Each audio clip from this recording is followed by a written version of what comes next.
Hello viewers. आइए आगे बढ़ाते हैं सिलसिले सवालों तो जवाबात को। लेते हैं सबसे पहला सवाल। एक सवाल है कि मशरूम और गारिकून एक ही चीज़ है क्या? नहीं। मशरूम आमतौर से सब्जी के तौर पे खाने वाली चीज़ होती है, कुकुरमुत्ता जिसको कहते हैं। और गारिकून भी एक किस्म की मशरूम है या एक फंगस है, लेकिन ये पूरी तरह से दवा के तौर पे इस्तेमाल की जाती है और बहुत ही कम मिकदार में इस्तेमाल की जाती है, और ये बाहर के मुल्कों से ही आती है।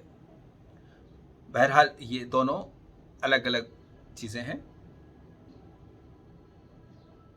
पथरी फौलाद क्या है, एक सवाल ये भी है। पथरी फौलाद, देखिए पाकिस्तान में पथरी फौलाद मोटा मोटा मिलता है, दरदरा पथरी की तरह से मिलता है। यहाँ पे इंडिया में पाउडर की फॉर्म में मिलता है, जो हमारे पास अवेलेबल रहता है।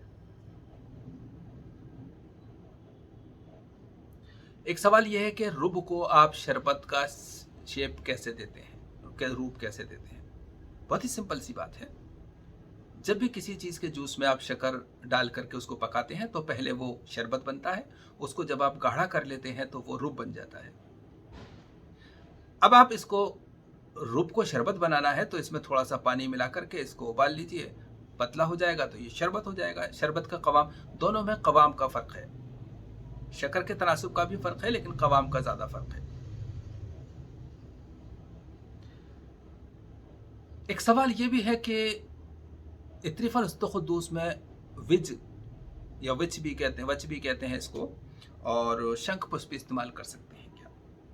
देखिए यहाँ पर एक बहुत ही ख़ास यूनानी का जो कॉन्सेप्ट है, जो उसूल है, वो जानने की ज़रूरत है। इत्रिफल उस्तुखुद्दूस हम इसलिए इस्तेमाल कर रहे हैं कि हम दिमाग के अंदर जो गलीज़ रुतूबात हैं, जो बलगमी और सौदाबी रुतूबात हैं, उनको साफ़ कर सकें, दिमाग का तनकिया कर सकें। जैसे कि आप जानते हैं उस्तुखुद्दूस को जारूब दिमाग यानी दिमाग की झाड़ू कहा जाता है। तो उस इत्रिफल उस्तुखुद्दूस भी दिमाग की सफाई करने के मकसद से इस्तेमाल कर रहे हैं हम।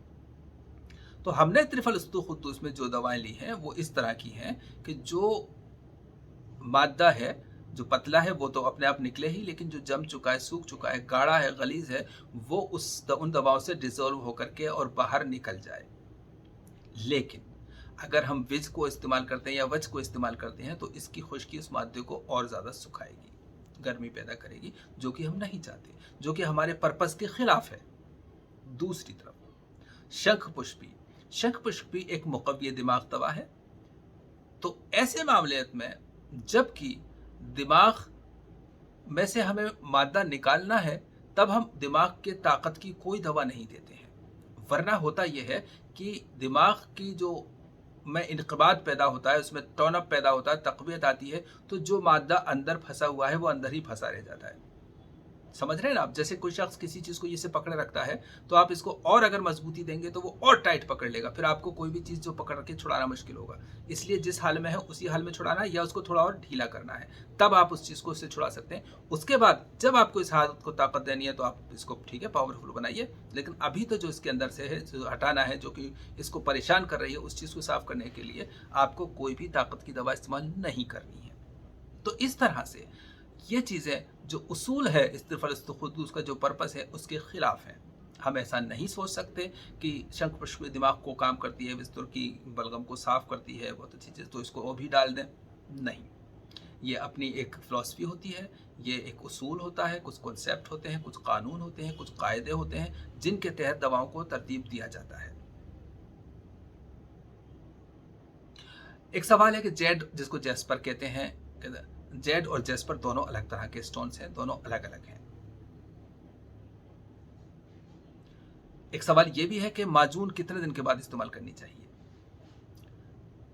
देखिए माजून वैसे तो हर माजून को कम से कम 1 महीना या 40 दिन रखना चाहिए, चाहे माजून हो, त्रिफल हो, जवारिश हो। लेकिन अगर ये और भी थोड़े से वक्त के लिए बनाने के बाद रख दी जाए तो और ज़्यादा बेहतर हो जाती है। तब ये अपना एक मिजाज पकड़ लेती हैं और प्री डाइजेस्टेड के तौर पे इस्तेमाल होती हैं और बहुत जल्दी से एब्जॉर्ब होकर अपना काम करती हैं।